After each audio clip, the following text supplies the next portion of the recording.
Is this serious? Are we actually being serious? Come on. Sports. Yay. Welcome into Cole's Corner. It's a Thursday. I'm your host, Cole Johnson. Thank you for listening, however you may be listening. We are here live from Medai College, WMCB The Fuse, the basement of Medai College, home of the Mavericks. Good afternoon. I hope you're having a good day. I'm having a pretty good day. Got a talk show today. Go cover some Medai men's soccer later at 4 o'clock from Dobson Field. On the call for that one just before conference play kicks off on Saturday. The show brought to you by Beyond the Box Score, without my man Connor Priester. So, see, we all know the difference between being good, great, and legendary. And that's when it comes to anything, sports, business, politics, you name it. There's levels. Good, great, legendary. When people are good, they have more room to prove themselves. You have to prove yourself a bit more.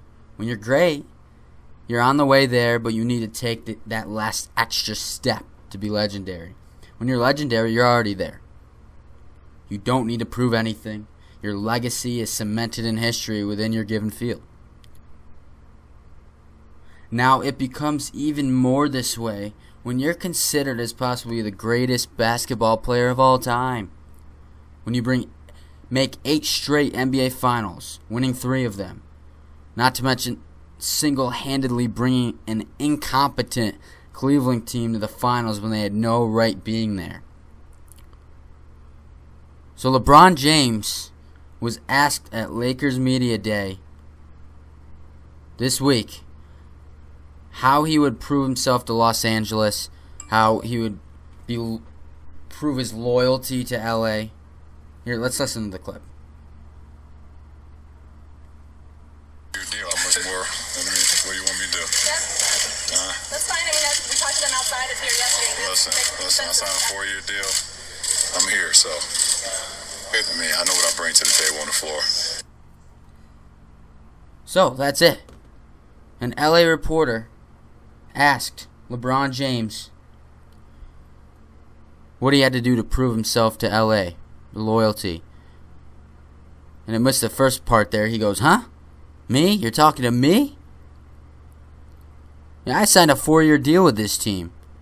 I'm looking to bring us to new heights. This team hasn't made the playoffs in 5 years. The almighty Los Angeles Lakers dynasty came to an end a long time ago. They haven't been good. They don't win. And he brings his talents over here. And we're going to be asking him how he's going to prove his loyalty, prove himself to LA. He's already proved himself. You see, LeBron is beside himself when he gets that question. He couldn't even believe people are asking this question still to this day. He knows he shouldn't be asked that. A lot of us know he shouldn't be asked that. He's trying to play in the funnest year of his career. He has no expectations. He's going to a team who has a 1 in 5 years. His roster is filled with children. Guys who have not been there yet. They're still babies. And then some bad boy veterans coming in. Haven't had much taste of winning, but they're the bad guys. So they're going to get tough down there. It's not a basketball team that he's been accustomed to. He's going out and having fun. No expectations. He knows he doesn't need to bring a title to LA this season. He knows that. See, the problem I have with this question is not that it was asked in the way that it was asked. It was how it was worded, really. I would have liked it to be worded like, how will you handle the criticism of all the Kobe lovers in LA? What do you need to do to prove yourself to be to the Kobe lovers of LA that aren't accepting you? I would have liked that more, and LeBron may have been able to answer it seriously because it's true. The people in LA who are not accepting LeBron James and are waiting for him to prove his excellence are the people who are still ticked off that Kobe Bryant's not still here. These people fell in love with Kobe Bryant And him and Shaq and the 3 straight titles. And then again back in 2010. This team wants their Kobe Bryant back, and they think that LeBron's going to come in and swoop all that off. The king. He's going to be the king of LA. People don't want that. And they're merely just pushing LeBron away, waiting for him to do something great before they say that he's a part of this franchise. Here's the thing. Stop worrying about what LeBron James is doing, what he's posting, anything. Let this man go out and play fun basketball in LA and build a franchise back to winning ways. This man has had the paparazzi around him since he was 15 years old, probably. He hasn't gotten the opportunity to just go and play basketball, have fun with it. He's already proven himself. He's done way more than proven himself. He's considered as the greatest basketball player in the world. Stop with the questions and the ridiculous narratives. LA, you'll be a championship caliber team within the next 2-3 years. Guaranteed. He's going to bring this to new heights. Wait till they get another superstar off next year, whether it's Kawhi Leonard, Paul George, Anthony Davis, anybody. This team will be ready. Then your minds are going to be changed a little bit about LeBron. Give it time. Please. Please, please, please. Alright, next up. I talked about Tuesday. The confusion of sports. Confusing about how we don't understand what's going to happen. The things that happen, especially in the NFL. After the first 3 weeks, my mind is blown. There's teams that are winning that that maybe should not be winning. There's teams that are losing that should not be losing. There's just so many things running on in the NFL right now. And I talked about how confusing this last week was. All the upsets. That turned my mind on the NFL. Made me decide I want to make some... Just go out there. Pick a team. Don't think about it too much. Don't look into it. Just based on the first 3 weeks, who's winning this week. So we're going to bring in Cole's confident crew. These are going to be my top 5 picks and lines that I'm taking with me this week. I'm most confident about out of the 15 games this week. Cue it. Here we go. Number 1. We saw last week, we saw in the previous weeks how the Pittsburgh Steelers may have been crumbling. A lot of drama off the field. Le'Veon Bell, Antonio Brown. A lot going on inside that locker room. I picked them to lose to Tampa Bay on Monday night last week. They put together a phenomenal show in the first half. Blew the lead, almost lost it, but they were saved by James Conner with 2 first downs at the end, not giving the ball back to Fitzpatrick and the Bucs. And the Steelers won. And ultimately, I thought, that makes sense. That's the Pittsburgh Steelers. They play good on prime time. That's where they live. They've been a primetime team for a long time because they are the most successful franchise in NFL history if we date back. But I've also had a lot of good things to say about the Baltimore Ravens. I definitely think this is a team that could get into the playoffs. They could even win this division. They could. They string together some wins down the stretch. See, they're 2-1. Got way behind to Cincinnati in week 2 on that Thursday night. On the road, went down 21-0, surrendering 3 touchdown passes from Andy Dalton and A.J. Green. They fought their way back, made it a game. There's still the surrounding noise about whether Lamar Jackson's eventually going to take Joe Flacco's spot. We already have 4 of the 5 first-round QBs taken. 4 of them are now starting. As of week 4, 4 of them will be starting. Lamar Jackson's the only one. And I think it's going to stay that way, and Joe Flacco's going to turn it up. I think Baltimore comes into Pittsburgh with a good game. They're not going to win, though. I'm taking the line, Pittsburgh at -3. It's going to be one of those tough, rigid, just stomp your throat. Who's going to hit who first? Regular old, classic Pittsburgh-Baltimore fashion, like it has been the last 2 decades. And it's on Sunday night. It's our typical Baltimore-Pittsburgh Sunday night game. It's in Pittsburgh. In prime time again. Pittsburgh's taking this one. Baltimore's going to fall to 2-2. Pittsburgh's finally going to get over that hump they struggled to get through the first 2 weeks. And it's going to be an interesting division going down the road. Because I also have a pick. It's not in my confident crew, but I'll get to it soon. Regarding the Cincinnati Bengals and the Cleveland Browns. Next up, Philadelphia at Tennessee. Could be an intriguing matchup. Tennessee has shown signs of good football. They've also showed some signs of terrible football. They also snuck out a 9-6 victory over the Jacksonville Jaguars, the AFC favorite, last week. They held the Jacksonville Jaguars to 6 points. See, Philly has not impressed me at all to this point either. And they have the noise surrounding whether they should keep in Nick Foles. Now Carson Wentz is back. What do? Well, Carson Wentz started. It was really no issue. I think most right-minded people knew Carson Wentz would come back and take it over.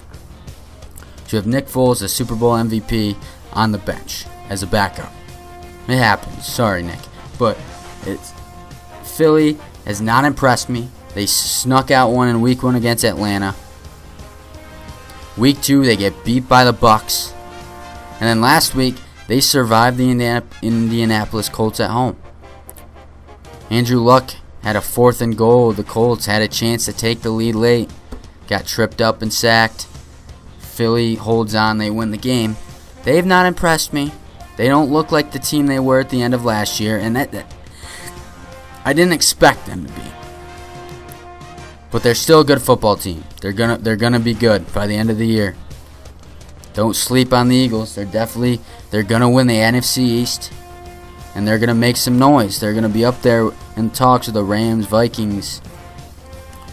So I don't know, but I'm gonna take Philadelphia with the line at -4 in Philadelphia's favor at Tennessee. At number 3, we have the Jaguars versus the Jets. Jaguars laid a complete egg last week against Tennessee at home, lost 9-6. Just a horrible display of offense after putting up 31 points on the Patriots the week before. Yeah, New England's defense a little shaky, especially without Patrick Chung and Flowers. But Jags are going to bounce back. Again, they're like the Eagles. They have not... Here's the thing. They have not impressed me in 2 of the 3 games. The second week, they impressed me a lot against New England. Just dominated New England up and down the field. And that's why it was so shocking that they lost a 9-6 game to the Tennessee Titans. But they're going to come back. It's the Jacksonville Jaguars. We saw what they did last year. They have basically the same team back. That defense is loaded. And they're taking on the New York Jets and the rookie quarterback Sam Darnold. I think he's going to be very overwhelmed by this Jags defense. I'm taking the Jags in the line at 7.5. Seattle at Arizona. Seattle showed me things last week. I doubted them coming into the season. They were definitely shaky. They started 0-2. They have a home game versus Dallas last week, and they shut down Dak Prescott, Ezekiel Elliott. And on the offensive side, Russell Wilson was just a dog. He was getting pressured a lot. The Cowboys up front has a very good defense. They gave him pressure, and he did not falter one bit. He looked cool as the other side of the pillow, just throwing bullets.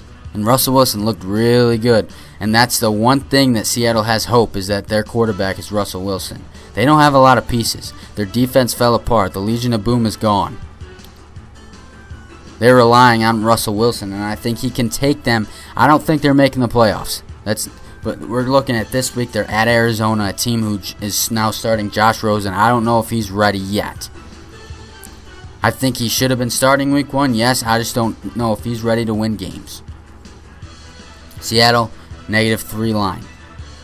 And number 5, the most confident pick I have all week, is the LA Chargers at home against the San Francisco 49ers. It's not even a question. 49ers losing Jimmy G last week. I don't even know who their quarterback is going to be moving forward. I honestly could not tell you. And the Chargers have looked good. They lost to the Chiefs. And the Chiefs have looked phenomenal. It's going to be a good second matchup later in the season between those two division teams fighting for the West. But the Chargers are going to take this one. I have the line at -10. All over San Francisco here. San Francisco has a couple weapons, but if they don't have Jimmy G throwing, it's not looking good. San Francisco just went from a possible wild card team to winning maybe 5 games. And that's it. That's your Cole's confident crew. Here moving into week 4 of the NFL. Speaking of the NFL, talking about the Patriots. So last week the Patriots lost on Monday night in Detroit. Got completely outplayed for the second week in a row. They're now 1-2. But then there were reports spurring that weekend saying that the Patriots were this close to trading Rob Gronkowski to the Lions back in the offseason. And Gronk threatened to retire if they were to do that.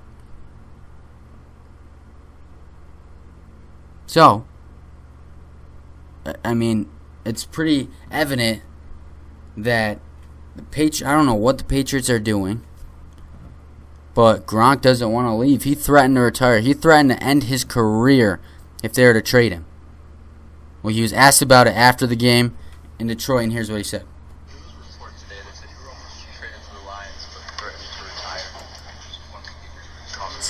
Yeah, it happened, and Brady's my quarterback.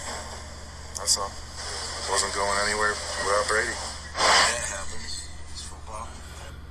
Yeah, did you hear that? Brady's my quarterback. I'm not going anywhere. That's exactly what Rob Gronkowski said. Does that sound like a guy who's going anywhere, ever? That's a guy of extreme loyalty to the man who made him who he is. Does Gronk succeed in any other organization? Probably. He's a great talent. He's a raw talent. He's a big dude, has hands, he can block. He's just a great all-around tight end in this league. Does Rob Gronkowski become Gronk anywhere else, though? Probably not. We may not know him as he is today if he's not in this Patriots organization, in this winning culture with Tom Brady as his quarterback. He is standing with his quarterback because he knows that with his injury problems, whatever else, he's probably not the same player if he's not in New England with Tom Brady. He's not the same player that we know him as. He's not Gronk. He's just Rob Gronkowski. This is a guy who has embraced the New England way and has 2 Super Bowl rings because of it. And it's shame on New England for even attempting this. I'm not sure what they were going to get back in exchange for him if they were to do this. I'm not sure what the mindset was behind trading Gronkowski here. And again, that might just be another indication of the falling dynasty here in New England. And it's funny we mention that because I have a huge upset pick coming this week. I was going to save it to the end, but we're talking about the Patriots right now. I think that Miami goes into New England and wins. Whoa, Cole, no way. When's the last time Tom Brady lost at home to the Dolphins? Exactly. Tom Brady has not lost to the Dolphins at home since I can't even think of it. It hasn't been in this generation of them winning. It was way back. Tom Brady lost to the Dolphins for the first time in forever last year on Monday night in Miami. Now, it's a little different, but not really. See, New England are still without Julian Edelman. They're still without 2 of their best defensive players. We saw what happened the last 2 weeks because of that. Tom Brady doesn't have weapons to throw to. He has Gronk. And if you double team him, you take him out of the play, it's easy. And that's what Matt Patricia did in Detroit last week. He knew the Patriot way. He knew the schemes. He was coaching under Bill Belichick. He knew what personnel New England had, and he knows how to beat them, and he did. Jacksonville did the same thing the week before. The weak New England defense, they attacked them, kept the ball out of Tom Brady's hands, and even when he had the ball, it's hard for him to make plays. He doesn't have any weapons. Philip Dorsett is his main receiver. And Chris Hogan. You have Gronkowski. And that's about it.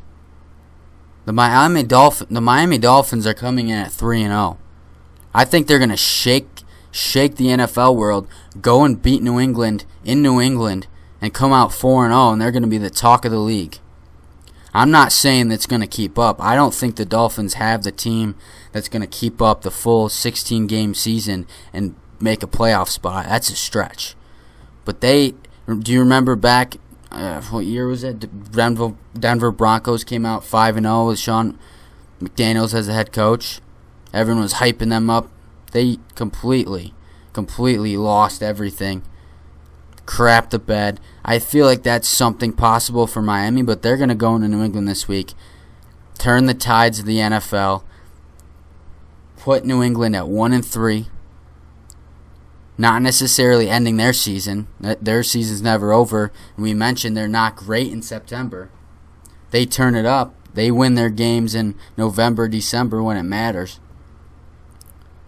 So I think New England still wins this division, but they're losing this week. They're going to start 1-3, and the Miami Dolphins are going to go to 4-0. Bold pick of the week. That's my upset pick. I told you I was going to just go with the easy way out and pick these teams, look into it too much. Who's a better team? You just got to go with your gut, pick a team. And that's what I'm doing this week. Hopefully it turns around for me, because these first 3 weeks have been catastrophic, really. They've been out of this world. I don't know what's going on in the NFL. But it's here. New England's going to lose at home to the Miami Dolphins. You heard it here first. And we're moving on. Baseball. How about this?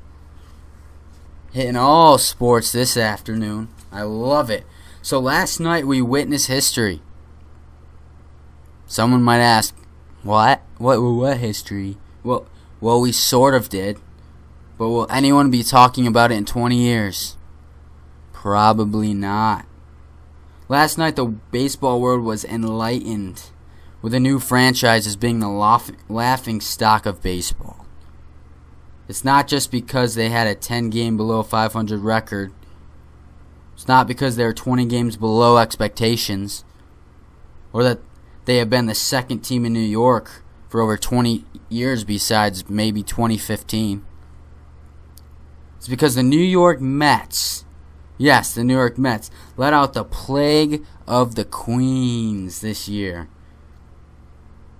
The subtitle, not allowing the best pitcher in our generation, possibly, from being discussed one bit. It's the plague that killed thousands of fans from coming to Citi Field, other than the nights that one Jacob deGrom was pitching in. New York may as well be known for the city that never sleeps, because we have thousands of Met fans and their mothers crying all night at what they did to Jacob deGrom and his legacy.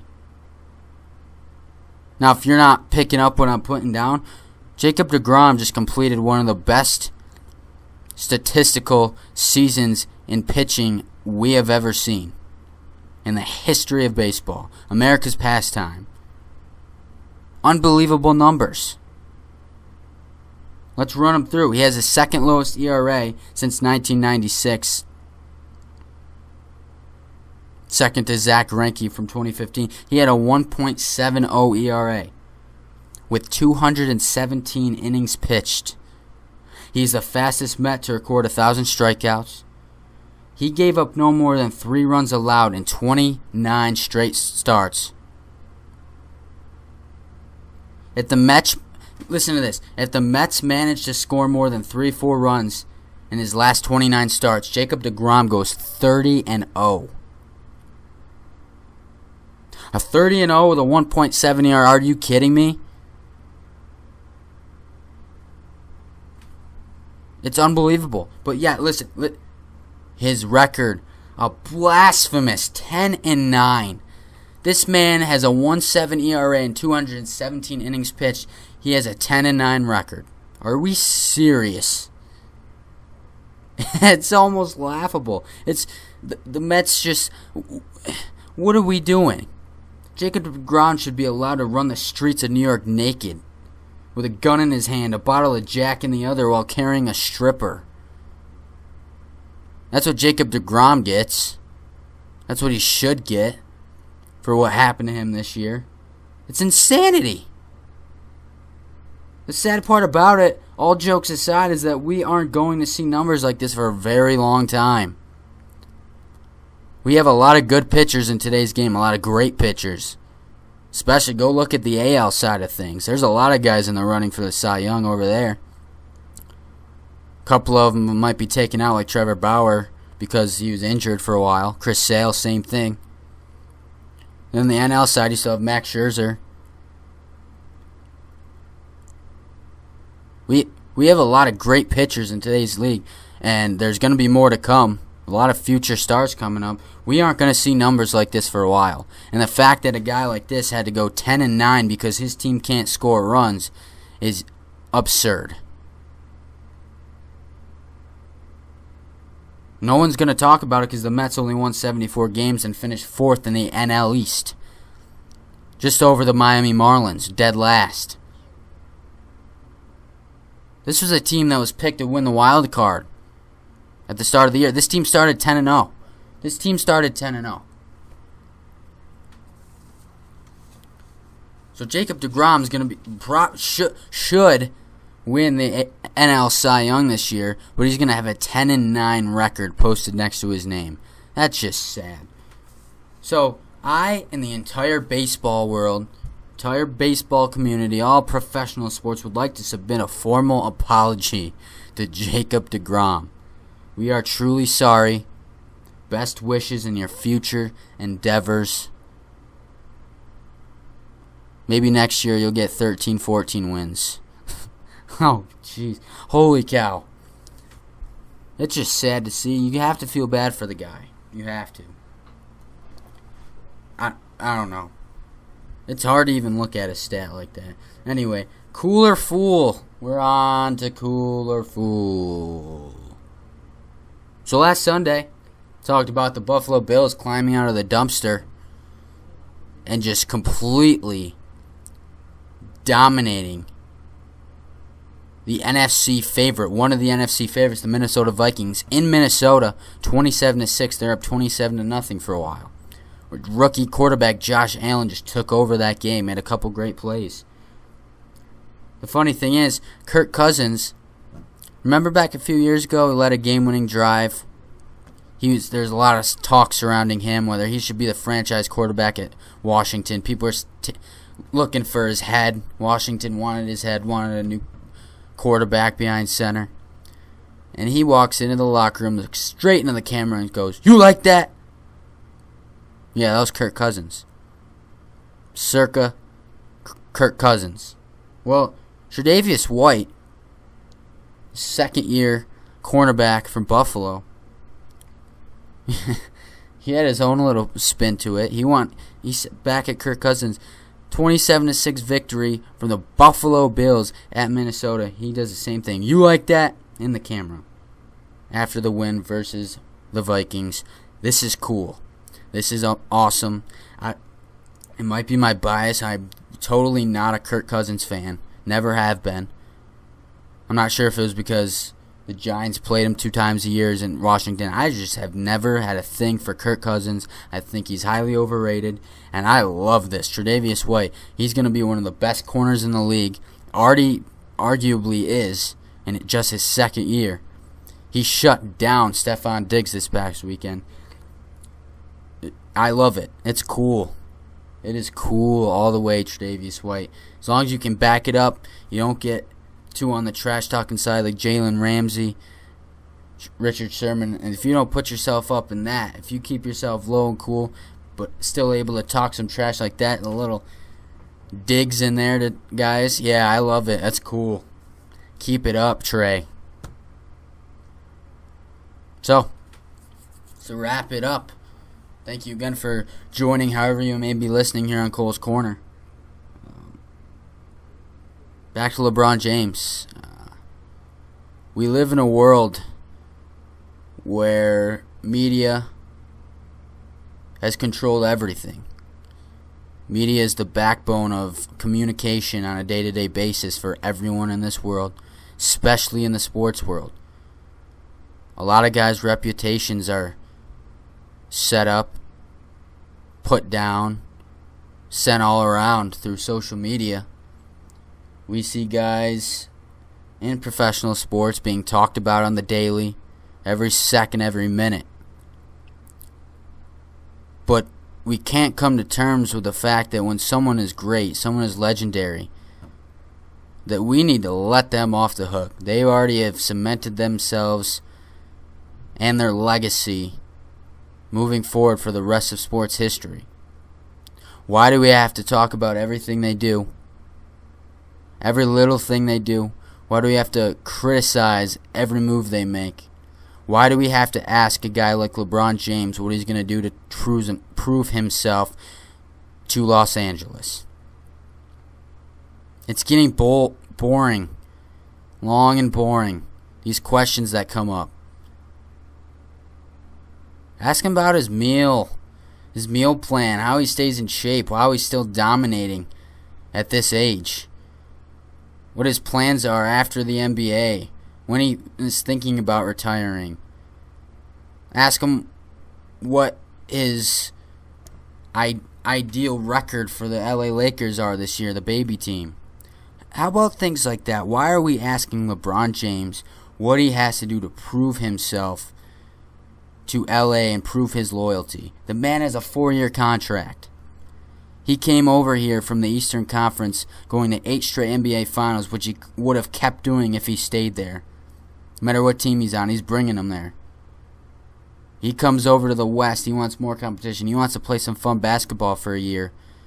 Get this team back up. Get LA talked about again. Maybe get to the playoffs. Get to the finals in 2-3 years. That's what he's doing. He's coming to turn around another franchise. And you guys want to question his loyalty, his antics, and ask him what he has to prove. He doesn't have to prove anything. He's LeBron James. He's the king of basketball, the best basketball player in the world. We discuss him and Michael Jordan on the same level because that's what it is. Stop asking LeBron James what he has to do to prove himself in Los Angeles. Yes, Los Angeles is a big, mighty city in the United States where all the cool people go. That doesn't change what he's doing on the basketball court and what he came here to do. He came here to win. And this year he's going to have fun. Take a load off of the dude. This is the best decision LeBron made in his career. This was better than taking his talents to South Beach. Won 2 titles there. His next best decision would be coming back to Cleveland and getting Cleveland a title. And now his best decision he's ever made is going out to LA, helping another franchise get to a title. And he's coming to do it to take maybe some pressure off himself, which sounds crazy because he's going to LA, but it is true, and it should be true because he should not be asked how he's going to prove himself. He already has. His legacy is there. He is LeBron James. Let it go, LA. Move on. You're going to be back in the mix for a title in 2-3 years minimum. And that's it. I don't know what else there is to say about LeBron James. Stop asking questions like that. All right, wrapping it up. Thank you again for joining Cole's Corner. Hey, today in sports history, all the way back in 1923, on today, New York Yankees, Lou Gehrig, the Iron Horse, hits his first of his 493 career home runs. Attaboy Lou. That was today in 1923, 95 years ago. Oh, man. It's a long time. Anyway, thank you for joining. We'll be back next week. Urge you to watch some football. Look for the upsets this week. Let's go. Cole's Corner. Have a good one.